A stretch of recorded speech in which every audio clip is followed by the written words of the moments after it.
Здравствуйте! Вы на канале Черный Пион, и с вами Эмилия Лав.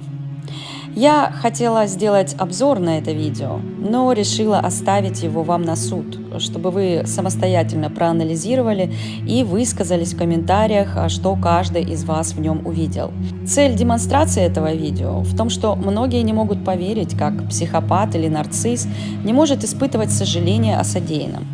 Наглядный пример полного отсутствия эмпатии и нулевого раскаяния, а в некоторых случаях даже гордости за совершенное преступление, ярко представлено в данном материале.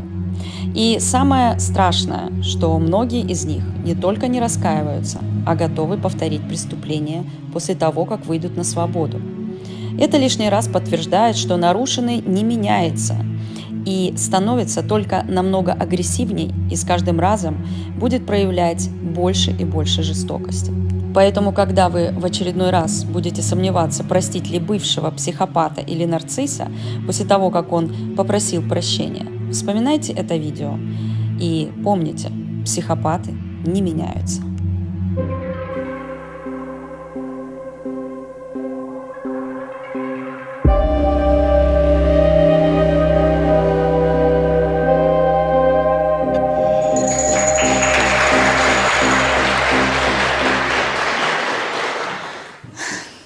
Сегодня у нас выпускной. Мы готовим концерт, поэтому в таких вот школьных платьях. Вот я пою песню и танцую. После концерта у нас будет вечер. Мы будем отмечать, что мы закончили 11 классов. Вот будет стол.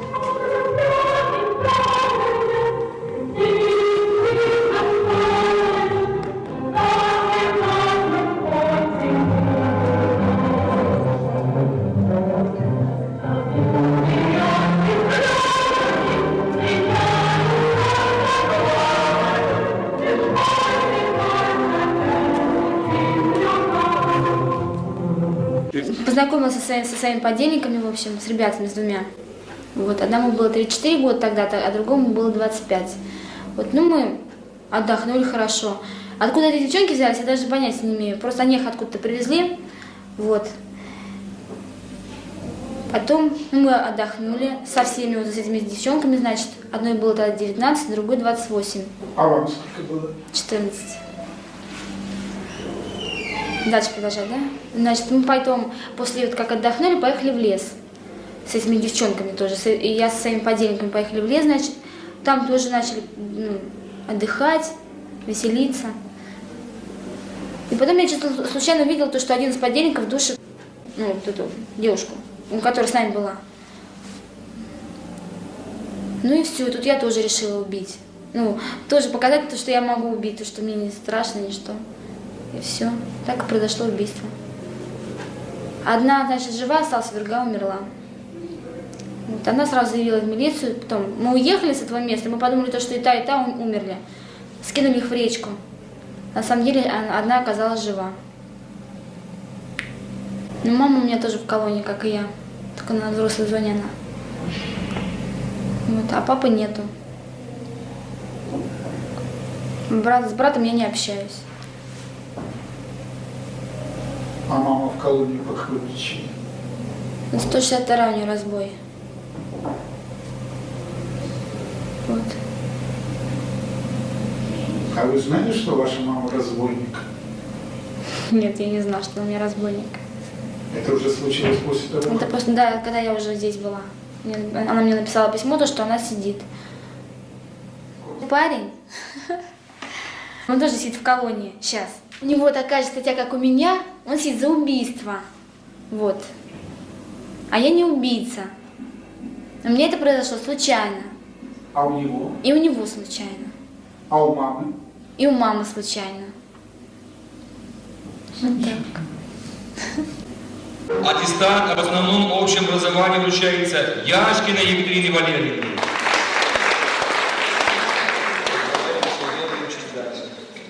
Ну все, значит.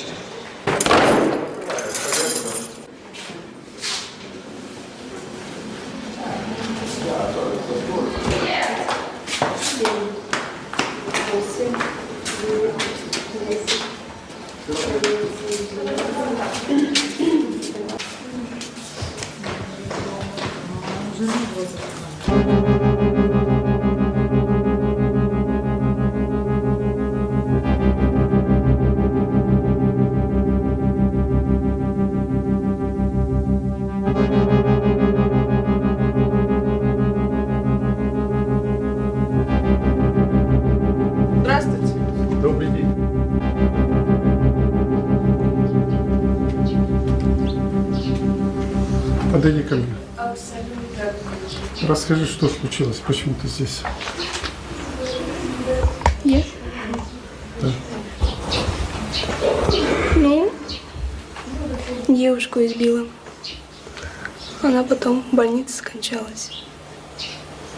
Вот я и здесь.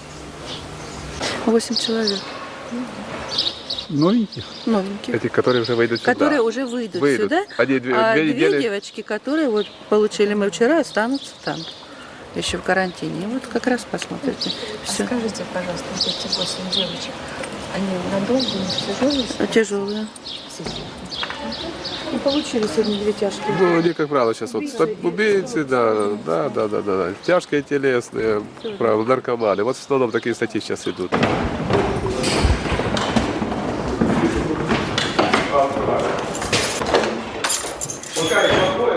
Давай, девочки, что это такое? Это специальная камера, когда девочки с этапа ночью приезжают до того, как мы их принимаем. По какой статье вы сюда попали? По 111 первый. Это что означает? Это означает умышленное причинение тяжкого вреда здоровью. В течение этих 2 недель по 2 они недели будут когда находятся. проходить полное медицинское обследование. С ними будут работать все работники колонии. Равнять. Смирно. Равнять на середину. Товарищ полковник, коллектив осужденных на утреннюю рейку построен. Оперативно дежурный майор Адамов. Здравствуйте, воспитанницы. Председателем Затрапорта. Товарищ председатель Совета коллектива колонии, рапортует председатель 4-го отряда. Девушки на уровнейку построены. За прошедший день нарушений допущено не было. Рапорт дан. Рапорт принят.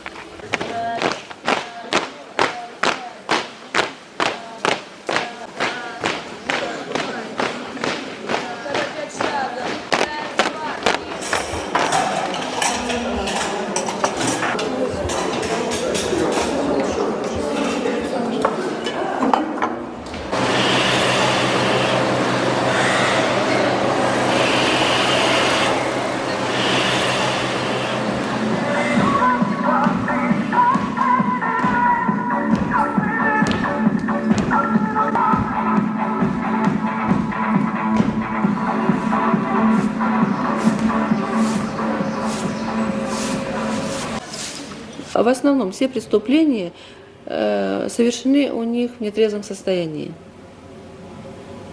Вот. Допустим, наркоманы. Их где-то 3-4 года вообще у нас не было. Не было. Сейчас они есть. ВИЧ у нас вообще не было. А вот до амнистии у нас их было 44 человека. Представляете, среди детей идет какой рост. Поскольку она ВИЧ, значит, она кололась. Значит, вот у нее психическое отклонение. Вы смотрите сейчас, что в школах творится. Это страшно зайти туда. Уже в школах выставляют охранников, нанимают охрану. Ну это ж страшно. Раньше не были такими жестокими дети. И у нас и преступления, если это было убийство, но это были единицы. 2-3 убийцы с отряда. Сюда методически направь, пожалуйста, нам тут на беседу. Просто побеседовать с ним. Ну, именно убийц. Я помогла убить своей сестре и ее мать. Убийство жестокое. Жестокое, потому что мы ее подожгли. Ну, убили девочку совместно с подругой. Задушили девочку в 4 руки шнурком. Подельник ударил его. И вот в это время я взяла нож и ткнула его. И я схватилась за нож. И так получилось. И что сделал с ножом? Что в нее порнул. Куда? Куда? Не знаю куда. Там много раз. Много раз? Да, 21 ножевой, да. Подельница она ножом убивала, а я наносил удар по голове. Вот. Чем? Сковородкой. Меня зовут Ирина, мне 17 лет. Сейчас я уже на данный момент сижу 3 года. Вот. Сижу, потому что пыталась убить девочку. Пришли, начали разбираться, у нас дошло дело до драки. Получилась драка. Избили ее. Потом приехали за мной через 2 дня, сказали, что женщина умерла. Несколько лет назад в основном у нас были воровки. Это где-то, ну, 90% было воровок. И если поступала девочка какая-то венерически больная, это была сенсация. Теперь, вот если сейчас взять после амнистии, то у нас тяжкие преступления составляют более 70%. Ну, я в баре работала, танцевала, и просто мы место не поделили. Ей предложили танцевать, и мне. Я говорю, типа, все равно ничего не получится. Ну, и мы начали драться из-за этого. Выпившие были. Избили ее сначала, потом раздели. Ну, и все как-то вот разговор за разговором, и пошло-поехало. А потом подельник, ну, с ней переспал в машине. У нее был перелом ребер, перелом черепа. Ну, у нее много травм было. Я не хочу себя считать убийцей. А кем хочешь себя считать? Нормальный, порядочный человек. А расскажи, как ты совершила преступление? Ну как? Просто у меня были такие причины, то, что я побудила меня на это преступление. Ну, я сижу за убийство своих родителей. Ну, свою бабушку убила. Вот она с нами сидела всегда. Ну, или там чем-то рассказывала там про войну. Ну, вот как они там в молодости жили. Ну, меня всегда это злило. Я ей говорила, это бабушка, ну, уходи. Я буду одна со своими друзьями сидеть. Ну, она, естественно, там, ну, как ты там со мной разговариваешь, ну, занималась моим воспитанием. Я ее толкнула, она упала. Сначала она разбила голову себе, потом я ей начала наносить удары там. У нее сразу же глаз распух. А потом взяла шарфик шелковый и сдушила ее шарфиком. Меня зовут Наташа, я сижу по 105 статье за убийство отца. Села я в 14 лет, сейчас на данный момент 15 лет. Убийство с ножом, один удар сразу в сердце. Я не метилась, просто так получилось, что у меня в правой руке был нож, и он стоял с левой стороны, что у меня с первого удара сразу в сердце.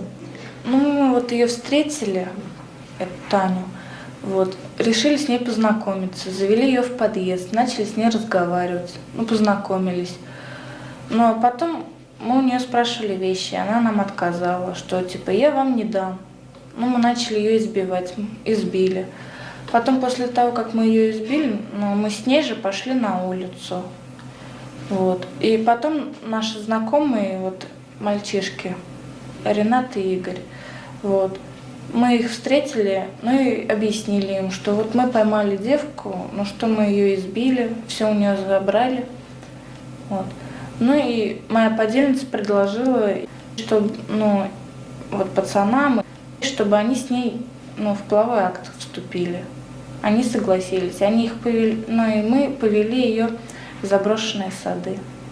Там вот они где сделали вот изнасилование, изнасиловали ее. Мы тоже там ягоды собирали, разговаривали. Сколько вам было лет тогда? Мне было 16, подельнице 14. Мы сидели, пили пиво. У нас подельница такая. Ну, она помоложе нас. Да, ей 14 было. Подельница такая, типа, ну, кого-нибудь избить охота. Мы такие, да вон, говорит, сидят. Новикова ударил там по голове. Потом все пошло. И мы стали вместе избивать. Эта женщина попала в больницу. 2 недели она лежала. У нее были переломаны ребра. У нее ребра были переломаны справа. С левым разрывом легкого. Потом. Что еще? И яичник что-то там поврежденный. Ну, мы ее пинали во все как бы части этого тела. И повредили там внутри что-то. Ну, так. Убила женщину.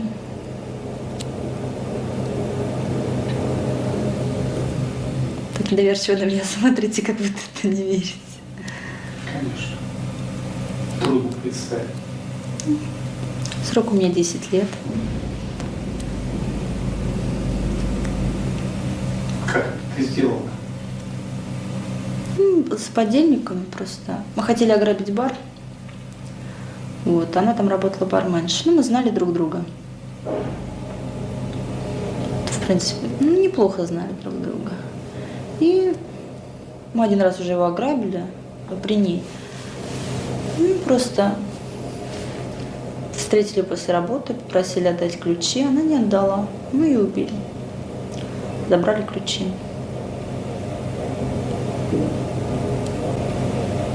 Что вы сделали? Ну, мы ее встретили около дома, затащили там под навес, недалеко беседочка была. Повалили, начали избивать. Ты такая жестокая? Я, да. Я этого не отрицаю. В нашем мире нельзя быть не жестокой.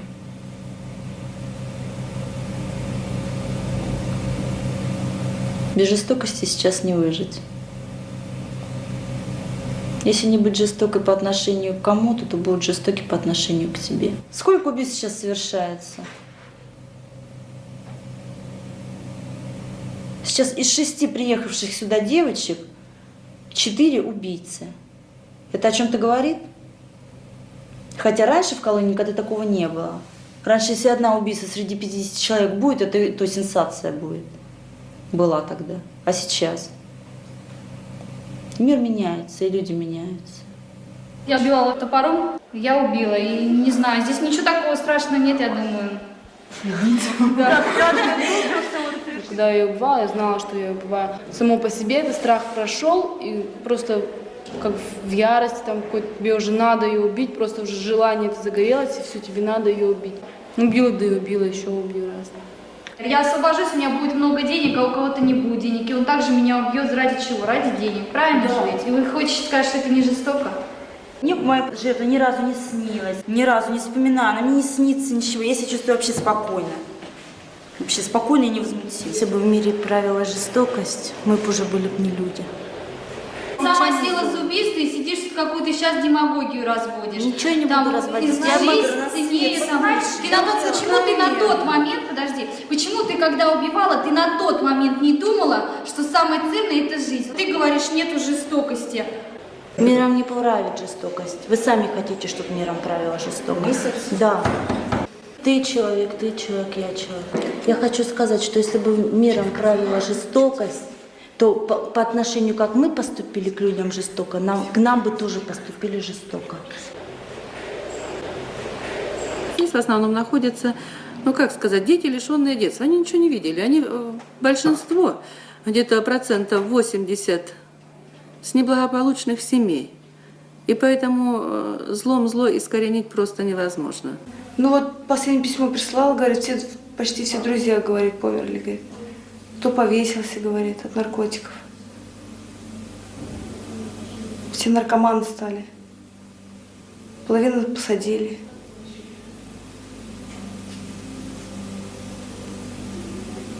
Это сверстники, одноклассники, да? Да. Такие вот 15, 16, 17 лет.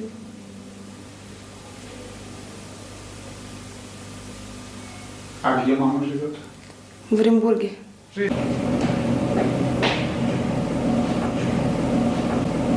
Я убила. Кого?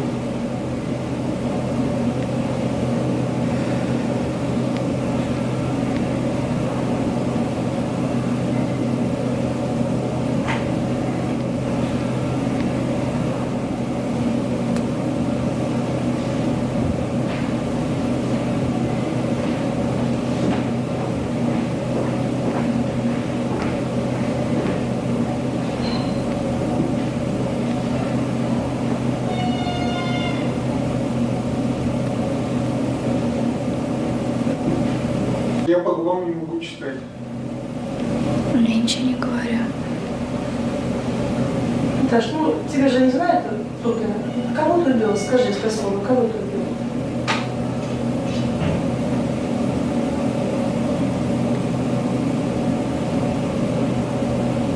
своего ребенка.